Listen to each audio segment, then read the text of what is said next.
gadhiige jirma booye dhulaan dhulli horii fooye walin diignu walii jaarraa da'uu geesse ulfii jaarraa.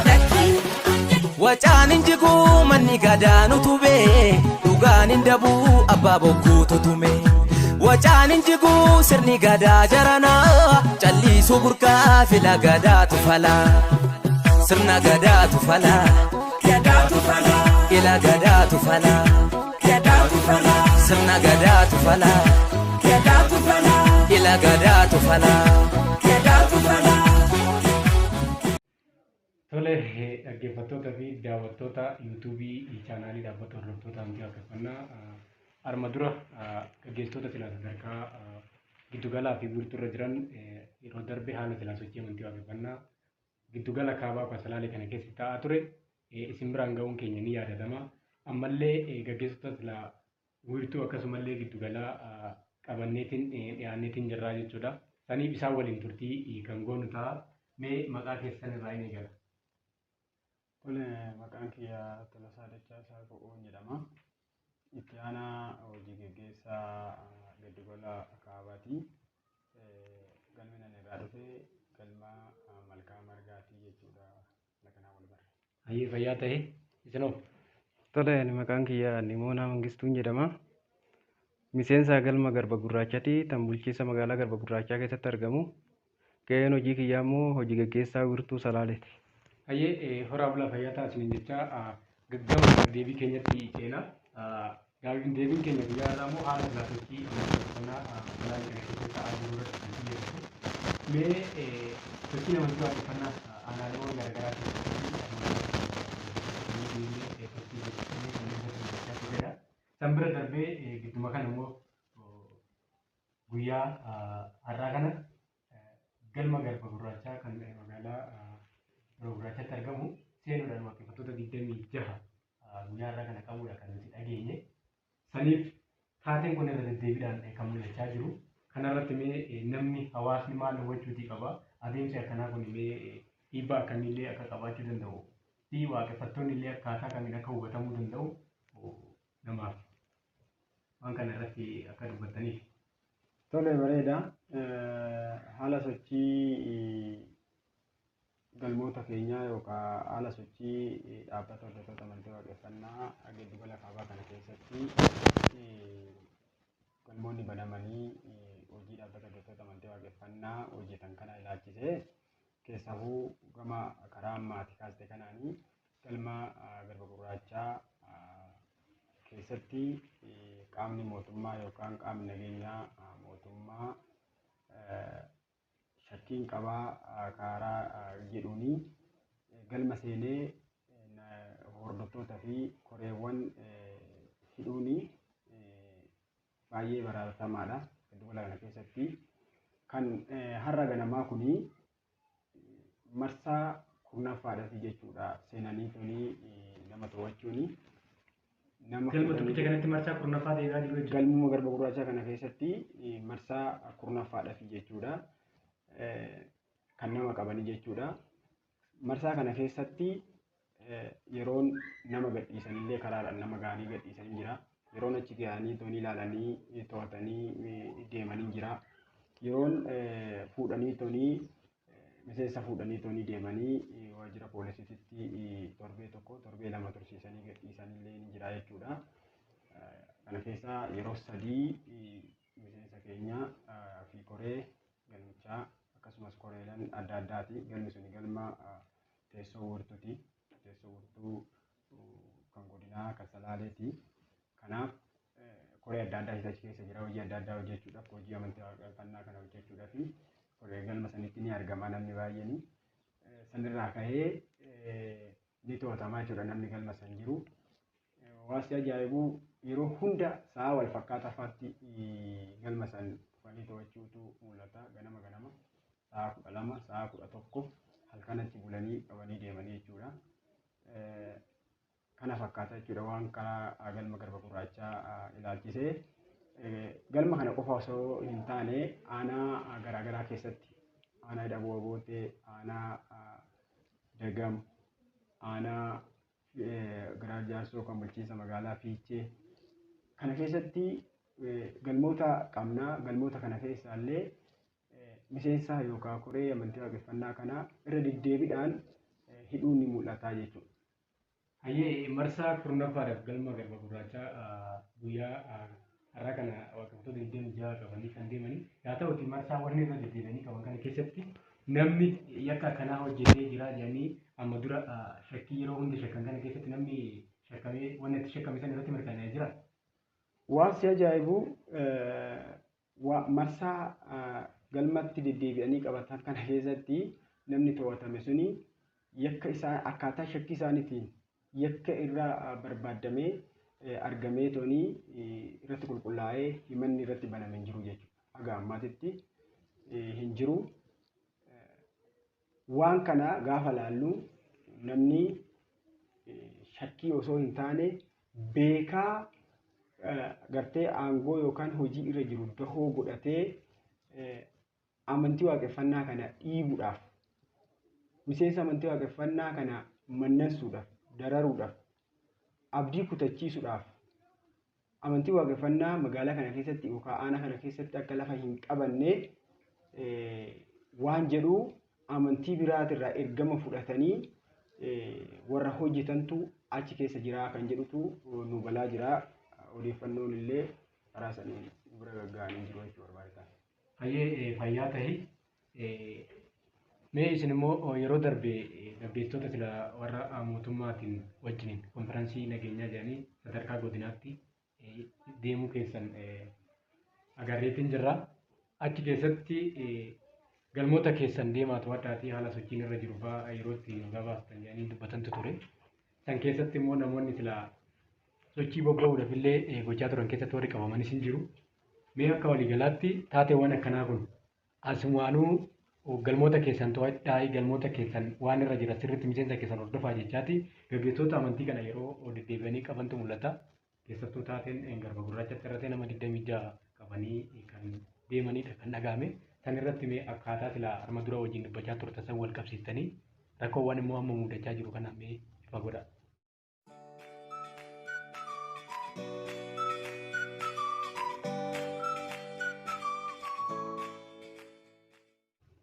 Tole galatoomai akka wiirtuu salaalee kanatti bara kana yeroo baay'ee dhaabbanni hordoftoota amantii waaqeffannaa dhaabbata amantii ta'uusaa wallaalurraan ka'anii kan deddeebi'anii galma keenyatti deddeebi'anii yeroo baay'ee galma garba gurraachaa hidhaboo abootee keessaa galma hundee ganamaa fa'aa deddeebi'aa turan. Haa ta'uti waan kana nu hubachuu dhiisaniiti rakkoo biyya kana keessa jiru waliin jennee osoo isaanitti illee hin muufatin obsaan irra deddeebinee waajjira yeroo baay'ee deemnee dubbisnee turre godinallee aanaallee hidhaboo abootes aanaa kuyyuus aanaa dagam keessawuu waan aanaa dagam fa'aa dhaqee miseensonni keenya fi koreeleen wiirtuu barnoota irraa hidhamanii gaafa gaafachuudhaaf gaafa dhimma saniif dubbisuudhaaf akkamittiin mina ina dafarna akkamitti geggeessatti akkanatti haasofti nuun jechuudhani ittaanaa giddugala kaabaa waliin deemnee sa'aatii 4 nu hidhanii turanii jechuudha.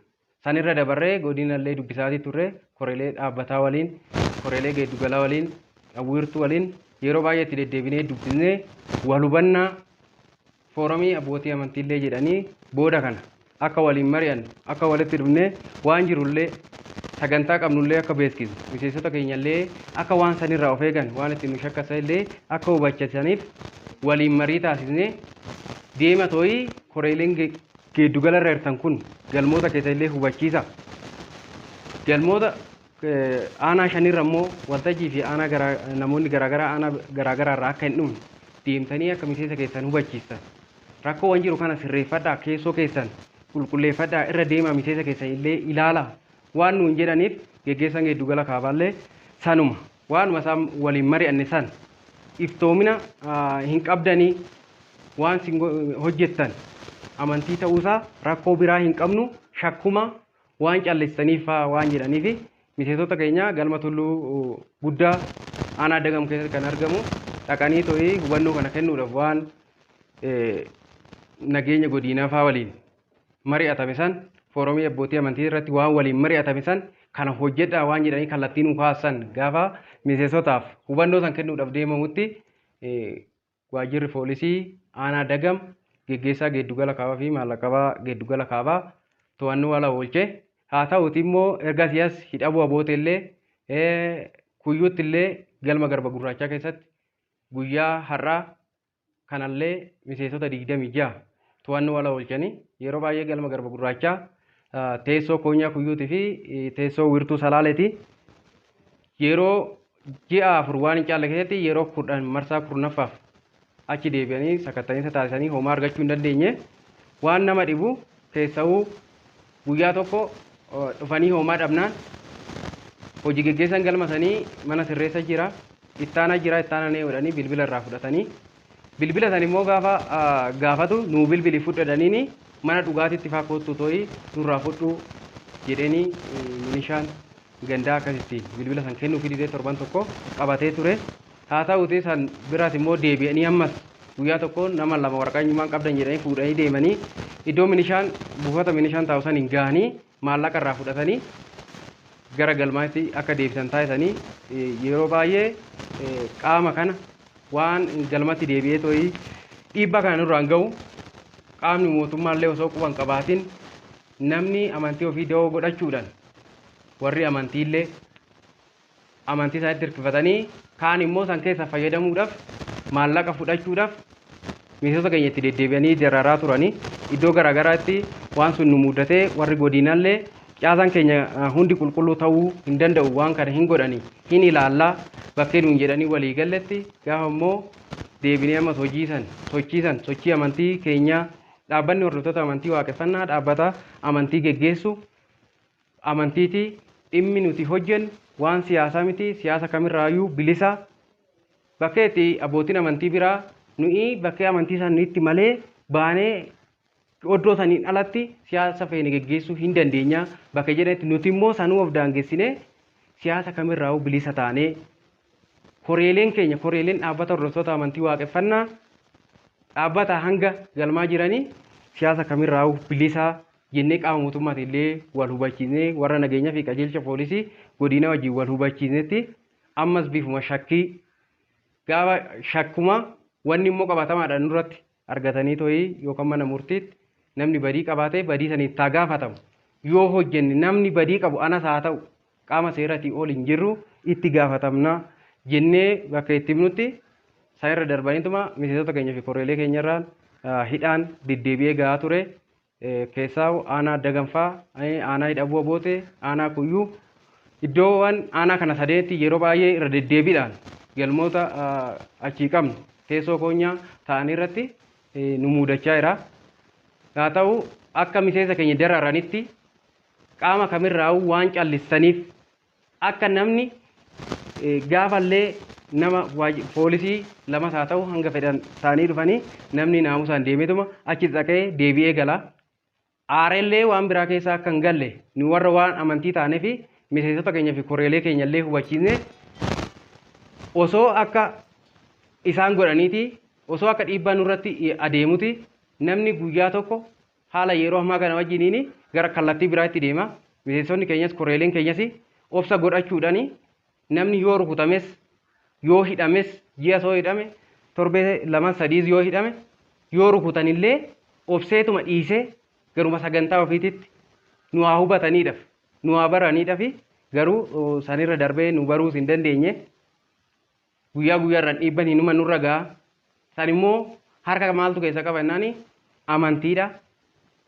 Karaa koonyaa tokko galma tokko hidhuu qabnaan aanaalee keenya hunda hin gahaa jechuudha. Bakkee galmoonni keenya jiru keessa'u bakkee teessoo koonyaa ta'etti yaayyaa gullalleetii jalqabee yaayyaa fiichee ga'ee kuyyuu dhaqee abootee dhaqee dagam dhufee jechuudha.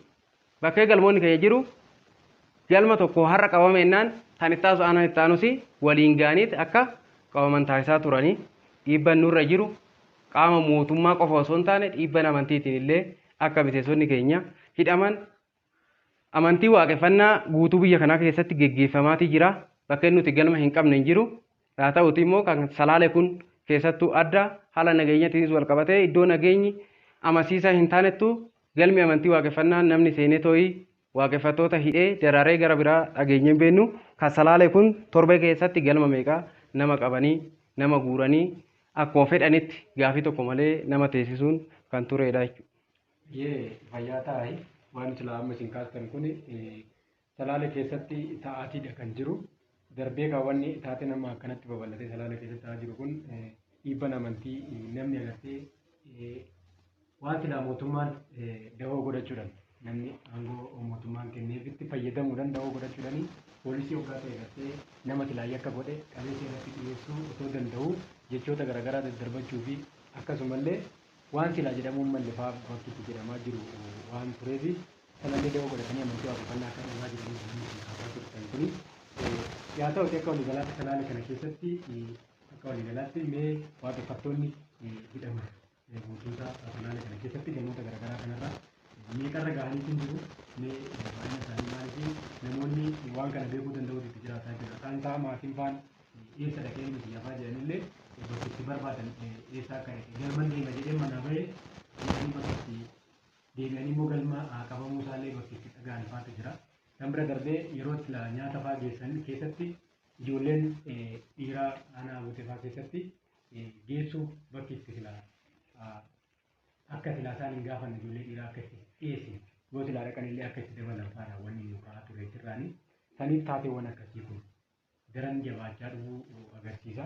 Mee waan kanarratti waan silaa namni illee beekuu qabu akka waliigalaatti waaqeffataa yookaan immoo warda islaamiseensa amantii waaqeffannaa kana hordofan fi warri deeggaranillee amantiin kun amantii nagaa haa ta'uusaa yookaan immoo amantii uummata gurraacha Afrikaa kanaa ta'uusaa amantiiwwan jiran kamuu qixxee ilaalamuu dhabuusaa kana akka sila namni hubatuuf wanni silaa akka dhaamsatti dabarsu kan hoggaa jiraate caaraa isinii kan kennaa jiru.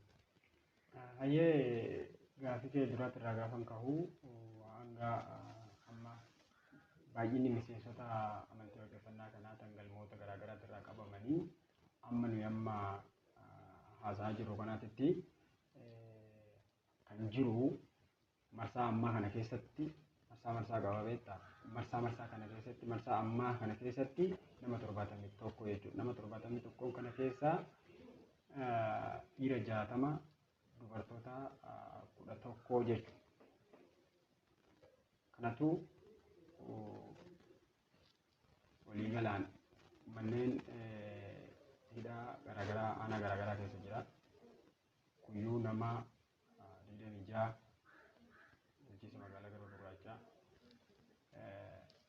Dagam bulchiinsa magaalaa Dagam nama 22 gara nama 24 hidha bu'aa bootee bulchiinsa magaalaa Ejeree nama 22 kanatu jira jechuudha. Kana keessa hawwaliin garaatti baatanii jiranii daa'imni ji'a 9 ni jirti. Haati harma hoosiftuu jechaadha. Kana malee daa'ima xiqqaarraa hidhamtee kan abbaan bira hin jirre ollaa teessifattee daa'ima akkasitti kan jiru jira jechuudha. Mana amantii keessaa qabame kun hundumtuu wanni amma nuyi jennu kun mana amantii keessaa warra qaban. Maaliif amantii kee geggeeffattaa? Maaliif asteechaa? Jechuudhaan jechaadha. Gaafiin silaa waggaa qabamanii deeman wanni isaan maal balleessinee qabamnaa? Maal goonee to'atamnaa? Maali badii keenya san nutti hoo beeknee irraa deebinaa irraa barannaa waan jedhu gaafiin warra hidhame kanarraa itti ka'aa ture jechuudha.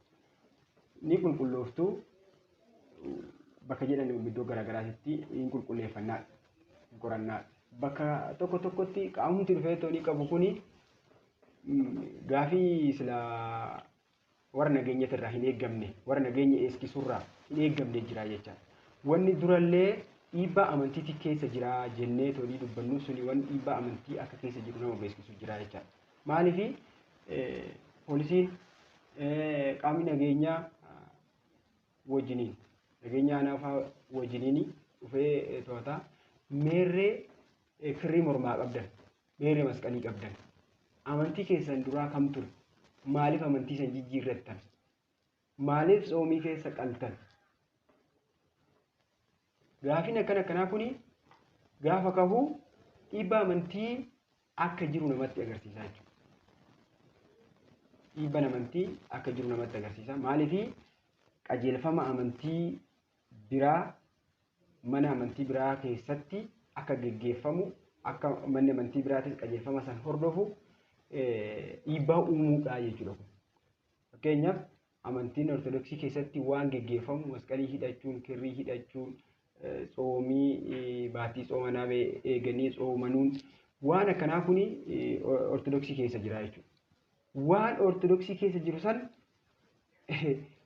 poolisiin meerre isinis gootan hoggaa namaan jedhu qajeelfama amantii qabna nummoo akkaataa ittiin dambiin amantii keenya raawwatuun amantii keenya raawwanna.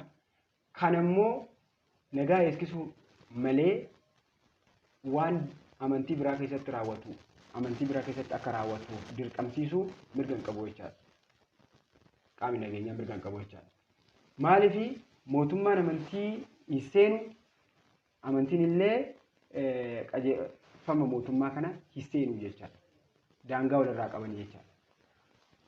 Amma kan giddugala kanatti tahaa jiru godina Salaalee kana keessatti tahaa jiru akka sanii miti jechaadha. Akka silaa heera biyyattiitiin nuu kenname sanii miti jechaadha. Walqixxummaan amantiin jiru mootummaa fi amantiin daangaa walirraa qabasan kabajamaa jiru waan akkanaatitu jira jechuudha. Baay'ina namoota hidhamanii irratti gaafa si deebi'u kuni kan marsaa aanan mana sitti kuni kan marsaa kanaati. Marsaa san durallee namni 63 hidhamee dabareedhaan bahee namni 4 osoo hin bahin irratti kan hidhamee jira jechuudha. Osoo hin bahin.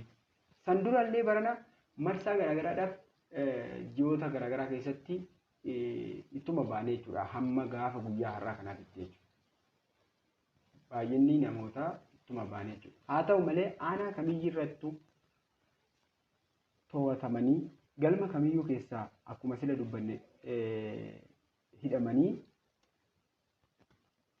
karaa qorannootiin ni qorannaa karaa jedhasaniin qoratanii yakka tokko waaqeffataa fi koree waaqeffataa biraa argatanii toonii mana murtiitti dhiyeessanii ragaan irratti argamee hin jiru jechuudha. Namni waan komii nuyi mootummaa biraa qabnu wanni silaa amma kumannuuf irra deddeebiidhaan waan nu quunnameef mootummaan karaa qoratee toonii bira gahuu danda'u osoo qabu beekaa dhiibbaa amantii nurratti geggeessaa jira. Gama mootummaa dahoo godhateet namni aangoo ofii dahoo godhatee dhiibbaa amantii ofii keessa jiruu sanii kabachiifata waan jedhu as keessa nutti mul'ataa jechuudha. Maaliif namni marsaa dhibba qabame marsaa dhibba to'atamtee marsaa dhibba san keessatti yakki keessirratti hin qulqulloofne taananii waan biraati jechuudha. Dhibba biraati jira malee yakkamaa miti jechaadha. Yakkamaanii fi agartee shakkamaan addaan namni shakkamuu danda'a.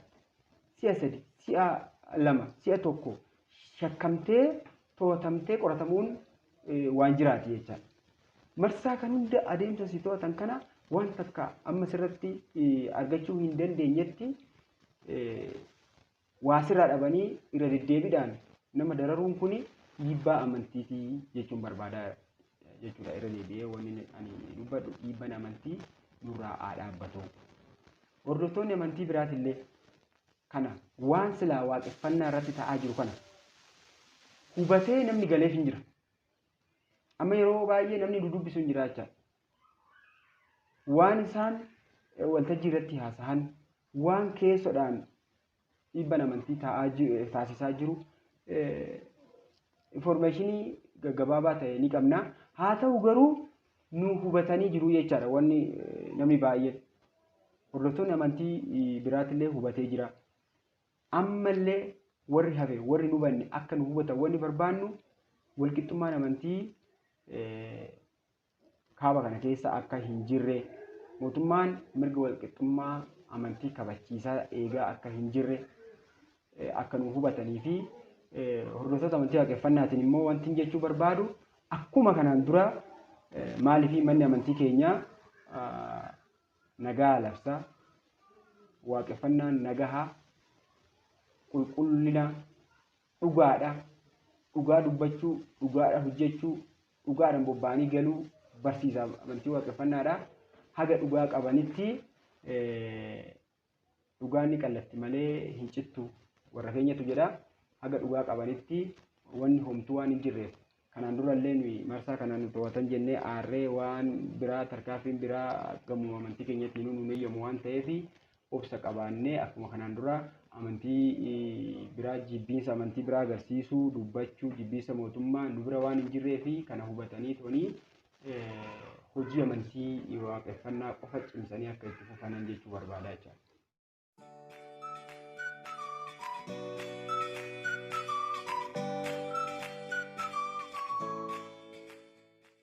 Horii bulii isin jenna mee isinillee dhaamsa waliigalaatiin warra biyya bulchaa jiruufillee maaliif yeroo baay'ee taateen kun isaanumaanii qaama sila mootummaan nagaa eegsisaa jedhee bobbaafatetu waan kana raawwachaa jira waan ta'eef mee dhaamsa kana waliigalaatti wanni dhaamsa nu bira jiraatu. Tole dhimmi nuti itti jirru dhimma amantiiti. Dhimmi amantii immoo dhimma jiraachuu fi jiraachuu dhabuuti. Osoo abbaan barbaade hamma barbaade. Amantiidhaanis qaama mootummaatiinis walii haa galuu da'oo haa godhatu. Dhiibbaa hedduu geessisanii hidhanis nama jimmaadhaan galma keenya duwwaatti dhiisanii to'ii hidhanii keessa'uu gaafa tulluu adalgeetti nama 63 mana maree wiirtuu salaaletti irraa qabaffaa nama tokkicha miseensa galma sanii osoo hin hafin miseensa galma sanii dabalatee koreelee keenya giddugalaa fi wiirtuu koonyaa dabalatee guutuu hidhanii gaafsanuu dabaree galmi sun odoo cufaan taane koonyaa kuyyuutti irraa deddeebi'ee namni jechoominaan dabaree baafatee galma san tiksaa ture. Ammas osoo dhiibban kanaa oliitu jiraate hidhaa kanaa oliitu jiraate dhimmi amantii dhimma jiraachuu fi jiraachuu dhabuu waan ta'eef namni amantii isaatiif iddoo kennee miseensi keenyallee san hubachuudhaan ammoo nu hidhame odoon jedhin gaafa hidhaadha bahe gara galmaa deddeebi'aa ture. Warri amantii biraatullee keessa jiru jabaadhayi nuun jedhanii hoomaa miti hin darba nuun jedhuudhaan nu jajjabeessuudhaan waan qabaniin nu deeggaruudhaani nu bira dhaabbatanii jechuudha. Kanaaf namni kamiyyuu amantii waaqeffannaa balleessuun hin danda'amu. Hidhuu miti sanii ol illee odoo jiraate namni amantii ofii amantii malee jiraachuu hin danda'u waan ta'eef qaamni mootummaallee warri amantii biraallee amantii kana balleessee amantii isaa geggeeffadhee nan jiraadha yoo jedhe hin danda'amu waan ta'eef nutillee amantii keenya amantiin nama biraa haa badu hin jenne amantii nama biraa balleessuufi miti. Biyya kanaallee haa ka'an jennee nama biraa dhiibuufi miti.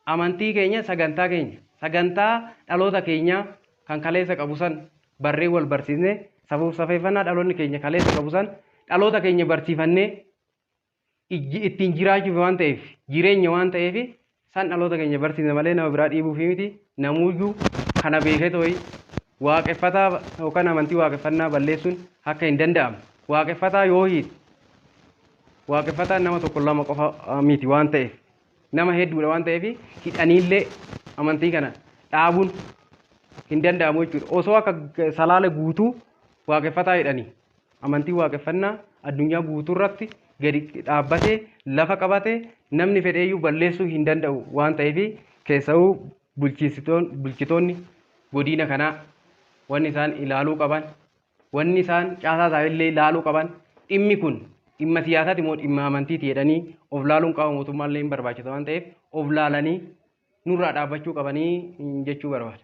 Ayyee horaa bulaa fayyaa taa'ee isin hin jira wanni silaa gammaa dubbachaa turre kun waan silaa waaqeffattoota irra gahaa jirudha waan ta'eef qaamni mootummaatillee kana hubatee yeroo gabaabaa keessatti furmaata silaa kennuudhaa qabu akka kennu jenna isin fayyaa taa'aa horaa bulaa isin hin jennaa jechuudha. Galatooma jabaadha.